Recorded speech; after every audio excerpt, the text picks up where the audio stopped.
क्या आप कभी ऐसे समय से गुजरे हैं जब एक ही विचार को बार बार सोचते रहते हैं?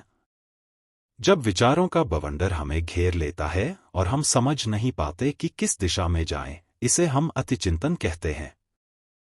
श्री कृष्ण, जिन्हें योगेश्वर भी कहा जाता है, ने गीता में हमें बताया है कि इस समस्या से कैसे बाहर निकल सकते हैं। तो आज हम श्री कृष्ण के ज्ञान से समझेंगे कि कैसे अतिचिंतन से मुक्ति पाएं। अतिचिंतन और मन का स्वभाव। श्रीमद्भगवद्गीता के अध्याय 6 में श्री कृष्ण कहते हैं, उद्धरेदात्मनात्मानं नात्मानमवसादयत् आत्मैव ह्यात्मनो बंधुरात्मैव रिपुरात्मनः। इसका अर्थ है कि व्यक्ति अपने मन को उठाए, अपने मन को नीचा न गिराए। मन ही मनुष्य का मित्र है और मन ही मनुष्य का शत्रु। अतिचिंतन का मूल कारण हमारा अस्थिर मन है।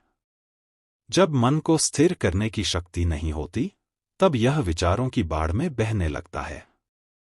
श्री कृष्ण हमें समझाते हैं कि इस अतिचिंतन को रोकने के लिए हमें अपने मन को नियंत्रण में लेना होगा, क्योंकि मन ही हमारा सबसे बड़ा मित्र हो सकता है अगर हम इसे साध लें। अतिचिंतन से कैसे बचें?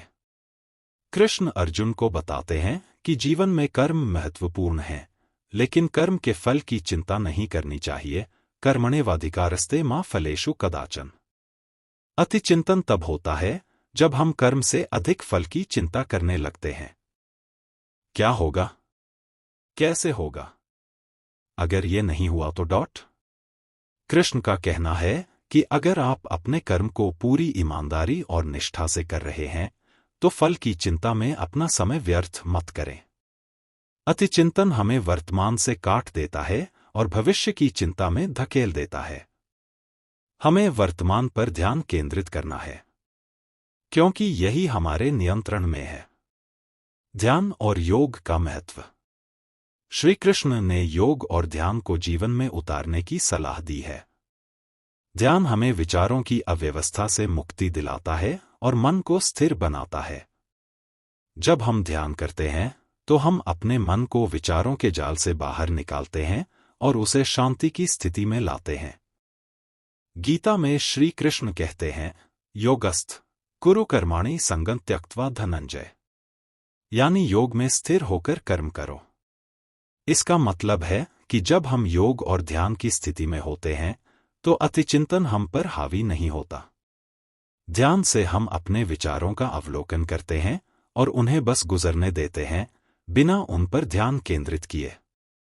समर्पण का सिद्धांत। कृष्ण का एक और महत्वपूर्ण संदेश है, समर्पण। सर्वधर्मान् परित्यज्य मामेकं शरणं व्रज। समर्पण का अर्थ है कि जीवन में जो कुछ भी हो रहा है, उसे प्रभु की इच्छा मानकर स्वीकार करना। अगर हम यह समझ जाएं कि सब कुछ एक बड़ी योजना का हिस्सा है, तो हमें अतिचिंतन की आवश्यकता नहीं होती। हम अपने विचारों और चिंताओं को कृष्ण के चरणों में समर्पित कर सकते हैं। यह समर्पण हमें मानसिक शांति देता है और अनावश्यक विचारों से मुक्ति दिलाता है। तो मित्रों, श्री कृष्ण के इन उपदेशों से हम सीखते हैं कि अतिचिंतन से मुक्ति पाने के लिए हमें अपने मन को साधना है, कर्म पर ध्यान देना है, ध्यान और योग का अभ्यास करना है, और अंत में समर्पण का भाव रखना है। यह ज्ञान आज भी उतना ही प्रासंगिक है जितना हजारों साल पहले था।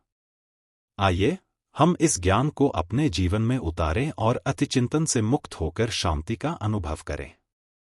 हरे कृष्ण।